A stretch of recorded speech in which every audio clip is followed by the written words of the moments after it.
Well, it's a very good morning from him, and of course, it's a very good morning from me. Welcome to my mortgage live stream. Welcome to the hive of activity that is mortgage and financial advisor CPD. Enough of that. Welcome to the 20th of October. Where is the month going? Before we know it, will be November. Clocks, of course, go. I think they go forward, don't they? No, fall back, don't they? In the autumn. The Americans call it the fall, and the clocks fall back by an hour, which means it's going to get darker and wetter and colder on the run up to Christmas. Can't wait to Christmas. Love Christmas. I'm sure you're the same as well. So let's talk about what we've got planned for you in today's live stream. As always, it's a case of updating you, keeping you informed of what's going on. And today what I want to do is give you a little bit of extra stuff that's come in the new CMAT 1 exam, which has launched already. And I want to give you some ideas about what they're doing in that exam that you may not have done in your CMAT exam. So that's coming up. And we've got a little section there for you about how to present online as well. I want to take a look at ethics, really, and financial scandals and ethics and the new CP25, which sounds like a robot. We'll come on to that later. I hope you're well. I'm sure you are. Let's go on there, because we are. It's poppy season, by the way. Make sure you get your poppy. Very important thing to do. So let's go to our first section then, which is we're taking a look at mis-selling scandals, really, and why we have a lot of push nowadays towards ethics and non-financial misconduct. Because the origins of all of this go back like 50 years, and I want to do that for you with my first session. So allow me to click on the button then. Origins of financial advice is what I want to talk with you about, the origins of financial advice. And what I want to do is I'll go back in time a little bit to share with you where financial advice originated from and why we've got lots of these mis-selling issues and scandals coming through the system. So I want to share those with you. Okay, so let's pop over to a whiteboard for this to kick off with, so you get a few ideas up on the board. So let's do a bit of a timeline for you. And so what I want to do is to share with you what's happened over the last 50 years. So there's my little timeline for you in financial advice. So we've got here the 1970s, for example. We've got the 80s. We've got the 90s. We've got the noughties, which looks a great word, isn't it? The tens or the teens. And of course, we've now got the 20s. So we've got 5 decades of financial advice being given. So what used to happen back in the day? Well, prior to 1970, there was financial advice, and Prudential's been around for years. So, but they weren't very publicised, and they were the only people doing the selling. It usually came from insurance companies. So what you had were a number of life insurance companies, the Prudential, Legal and General, Standard Life, who had their own sales forces of highly professional, educated people who went around the world knocking on doors, selling the products of those insurance companies. You had this demarcation back then where banks did what banking did, lending to businesses and people.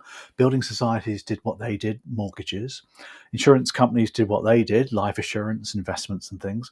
And never the twain shall meet until the 80s, when they revolutionized the market and everybody started to do everything else. And of course, the rest is history. So you had no regulation back then either. That's important.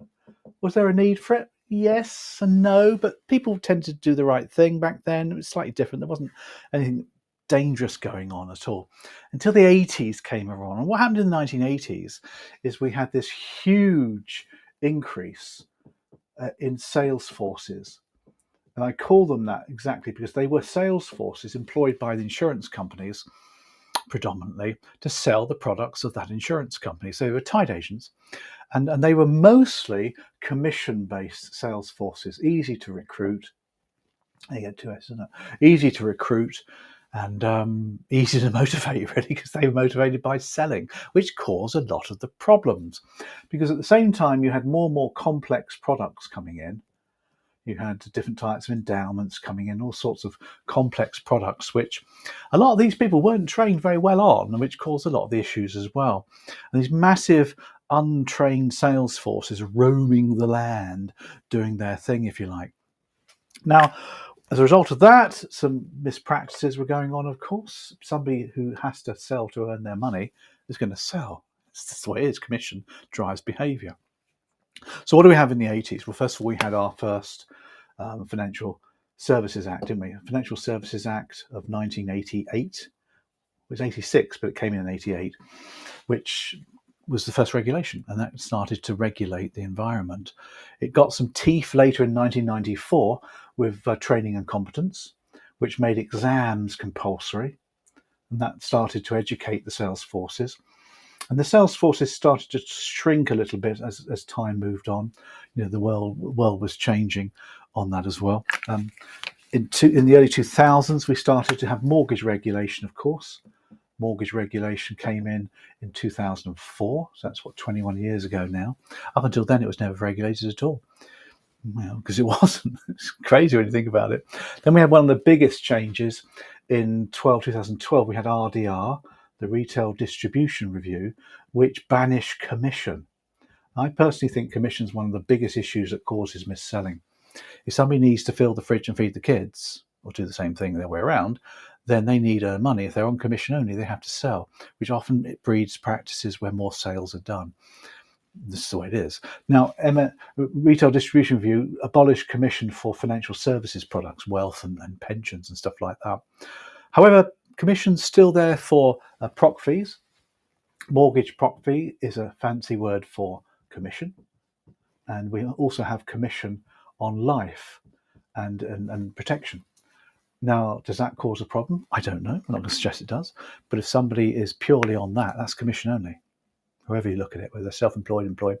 If they earn money by proc fee and commission, they're commission only. If they don't charge a broker fee, which is for their time, then they are reliant entirely on commission. So the more mortgages they sell, the more money they earn. Whether that's causing any issues, I don't know. The fact is we are much heavily regulated now and supervised, which is preventing these things happening. But as a result of this history, if you like, what's been going on here, we have had some mis-selling scandals. Let's talk about those, shall we? Because, they're pretty interesting things, aren't they? Mis-selling scandals I want to take a look at. Some of the scandals that we've had over the last few years. You're probably aware of these, probably read about these. And let's take a look at some of these, these mis-selling scandals. Let's just pop on in so we can see me as well. There we are. But first of all, we've had pensions mis-selling, 80s and 90s. Then we had endowment mortgage mis-selling. We had the big PPI one, of course. And recently, people don't know the hedging interest rate one. I'll tell you about in a second. So pension mis-selling. A couple of things. There are thousands of advisors transfer out of their defined benefit schemes. Many lost guaranteed benefits, ending up worse off completely. That was the pensions mis-selling, which occurred in the 80s and 90s. People in their company pension scheme being told to come out, which is just the wrong advice all around, really. Endowment mortgages, a way to pay off an interest-only mortgage, of course. The policies underperformed, leaving shortfalls for people who swore blind. They were never advised properly or told how the endowment worked. They were promised it was guaranteed. So they paid out millions for that. And the recent one, of course, is payment protection insurance, widely missold to people who couldn't claim it or didn't even need it. And over 38 billion was paid out in compensation at the end. Now, the interest rate one, hedging products, tended to affect businesses. Sold to small SMEs without proper explanation of the risks. A friend of mine was hit by this. He had a small catering business back in just before the crash, and he was sold this product, and he's still trying to claim some money from them, but not a lot of people know about that. So face unexpected losses when interest rates fell, which they did after the crash. As you know, they went from like 6-7% all the way down to like 1 or 0.5%. Businesses are affected by that one, not consumers so much. It hasn't really hit the press. So these are some big scandals. We know about this one. Of course, we've got all sorts of results of the big scandals, but we've got a huge one coming in now, which I've talked about on the live stream a couple of times. Motor finance mis-selling. What's caused this one? Well, it's an FCA investigation, discretionary commission arrangements in car finance. What's happened is consumers may have paid more due to hidden incentives. What happens is the car salesperson was arranging the finance, because that's what they do, isn't it? They do the part exchange, they do a deal there. Now they're doing the price on the new car, and the customer wants to finance it. So the car salesman gets all the paperwork out and starts to look at what they can make from the whole transaction. Because car sales is not just about the sale of the car; it's the part exchange cost. They get money from different places, different insurances they sell as well. So it's a whole package. And if they can manipulate the interest rate so they get more commission, some of them did, when the client had no idea what was going on. They're selling. Potential for widespread compensation, and that's all coming through. So they want obviously fair value and transparency under consumer duty, and that's going through the situation right now. The FCA is making their judgment as we speak. So big one coming in. Where's this led? What's happened as a result of these? So all these scandals then have led to a lot of regulation coming in. The creation, of course, of the FSA back in 1988, and of course the FCA now, and the various other regulatory bodies have come in then to do their duty. RDR, abolition of commission, that was as a result of the pensions mis-selling and the endowment mis-selling scandal. And of course, the rise of qualifications, more and better exams. Even CMAP's had an upgrade to a level 4 on CMAP 1. If you want more information, just contact me, let you know. Had an upgrade, love that phrase, don't you? A consumer duty course came in to help customers get the better outcomes, to make it part of the way we work as well. And senior management certification regime came as well, SM and CR. On that, in a sense, brought about the right way of operating in a business environment, senior management and certification. And we've got all what we need now. The big one, of course, is consumer duty, which is the key one to us all. Consumer duty principles. We've got lots and lots of rules and regulations affecting us now. Consumer duty and FCA principles bring in the key elements of regulation. So that kind of wraps up where it's all come from and what we've now got. Of course, we've got a big one now, which actually I'm going to do next week for you to enjoy. CP25/18. Have you heard of that one? CP25/18.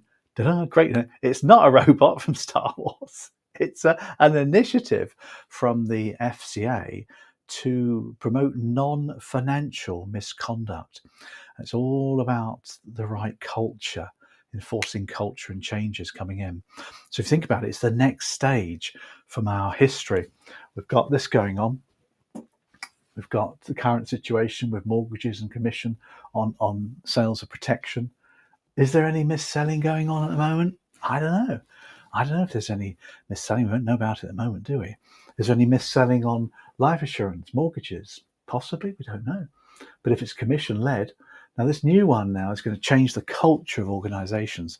Ethics, of course, come into this as well. But changing the culture, non-financial mismanagement, effectively, looking at bullying, harassment, that sort of thing, is coming in. And that will change the way firms operate. So we really do have the customer at the heart of everything that we do. And that's coming up. We'll talk about it more next week. So hope that's been useful. Bye. Brilliant. Hope you enjoyed that. One. Okay, let's wrap up our live stream then by a little bit of a technique for you. Some of you may present online. I do. I do most of my business now down in this studio. And you may also, as a mortgage advisor, financial advisor, present online to your customers. And if you do, I've got a few tips and techniques to help you with just that. So this one's called How to Present Online. Now, Ewan, my middle son, was only 8 at the time and a proud Bredon Buzzard. And every soggy Sunday morning, I was dad, actually a rugby coach, and eventually a rugby referee. Now, one cold morning, while I was refereeing, I heard on the touchline, "You should have gone to Specsavers, ref." Little did they know that REF, R-E-F, is a perfect acronym for online presenting. Let me explain. REF stands for Rule of Thirds, eye contact, and framing. You get these 3 right, you're on a winner. R then is Rule of Thirds. So set your face in the top third of the screen, centered like that, or slightly to the left or the right, it doesn't matter. Imagine a grid with 3 horizontal and 3 vertical lines. So 3 lines, 2 lines across there and 2 lines down there, giving you quartiles and sections. Your eyes go near the top line. That's where the pros place their subject head, BBC camera crew style. E stands for eye contact. In real life, of course, eye contact's natural. Online, it's tricky. People look at your eyes, of course, but your camera lens may be somewhere else. So look at the lens more than the screen. Move your webcam near eye level of the customer. Stick a photo maybe just under the lens to draw your gaze. That's a good technique. Remember, online it feels like you're speaking one-to-one. Even if 100 people are watching you, eye contact is connecting on a human level. F stands for framing. Use your background to support, not distract. Position yourself thoughtfully, like a picture, in a frame. Good examples include plants, personal items,